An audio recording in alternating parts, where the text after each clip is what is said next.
वृद्धांक जीवन बंचाइले दुई महिला गृहरक्षी। जलेश्वर वृद्धांक जीवन बंचाइले दुई महिला गृहरक्षी। ए दृश्य होउछि बालेश्वर जिला जलेश्वर स्टेशन छकर रास्ता उपरे पड़ी छटपट हेउथिले वृद्ध, हेले केही आड़ आखिरे भी चाहू नथिले।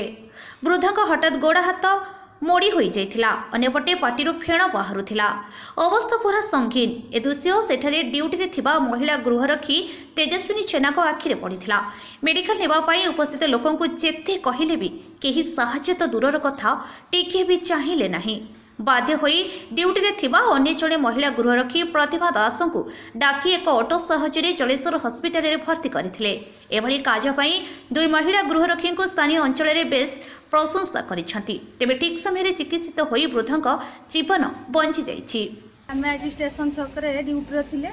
ड्यूटी रे थिबा अवस्था रे गुटे वृद्ध लोक आसी सेठी उल्टी पड़िले। उल्टी पड़ियार आमे सेठी समस्त को डाकिले, केही आउ आम कथा सुनिलेनी। आमे संगे संगे जाई गोटे टेम्पो वाला को डाकी ताकू आनी से वृद्ध लोक को टेम्पो रे बसई ताकू जीके भोटर हॉस्पिटल को नेकी आसिले।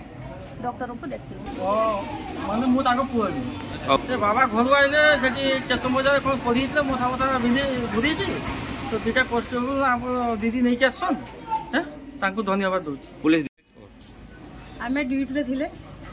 ड्यूटी समय रे हठात गुटे लोक वृद्ध लोक से पड़ीगला पर स्टेशन बजार जते भी लोक थिले मु जहाँ को भी अनुरोध कली केही भी आसिले नहीं।